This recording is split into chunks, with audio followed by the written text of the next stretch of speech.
Good morning, students, and how are you today? The last topic we considered was on accounting information, and we emphasized how it is relevant to the organization. Today, we are moving to accounting concepts and convention. Now, the preparation of financial statement is guided by a set of rules and principles, and this set of the principles underpinning the preparation and presentation of financial statements is called accounting concepts, while the traditions and custom for the preparation of financial statements is called accounting convention. So this is to tell us that accounting concepts can be described as the guiding rules and regulations underpinning the preparation of financial statement. Then, what are these accounting concepts? I will mention them one by one and explain them. The first one is entity concept. Entity concepts say that a company is a legal entity, distinctly and separately different from its owner. This automatically means that, one, the account of the owner and the account of the company must not be mingled up. That's an example of that. They are because company itself is a separate legal entity. Then going concern concept.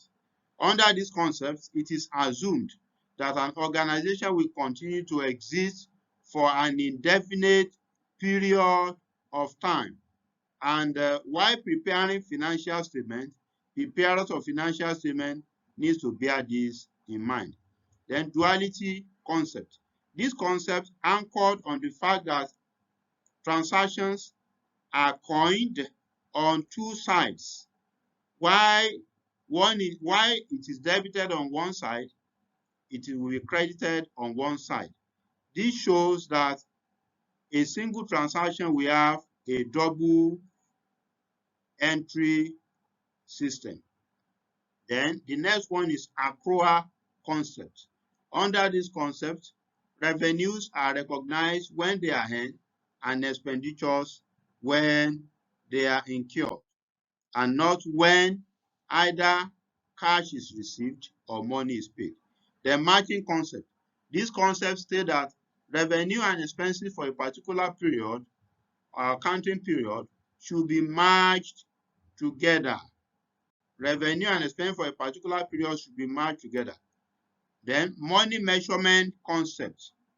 This states that every transaction to be recorded in financial statement must be measurable in monetary term. This should be the basis for recognition of transactions in the financial statement. Then cost concept. This helps us to know that the value of company's non-current assets should be based at cost price or at the cost at which they are purchased.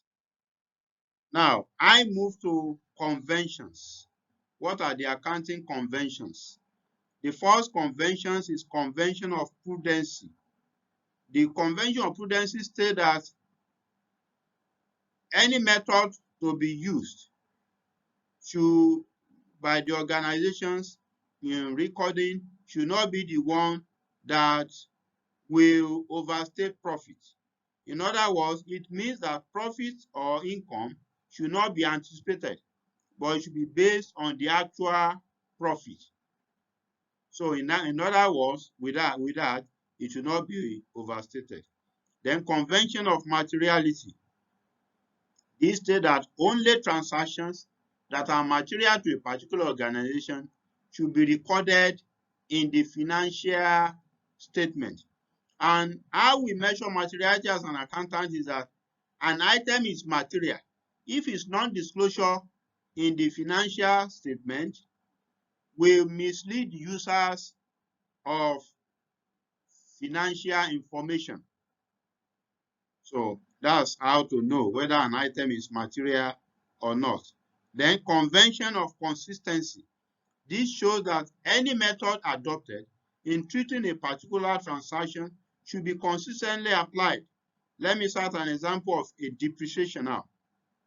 You have different method of preparing depreciation.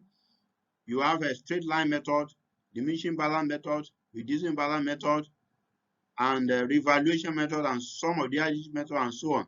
Now, if you stick to straight line method, it must be consistently used from one accounting period to the other.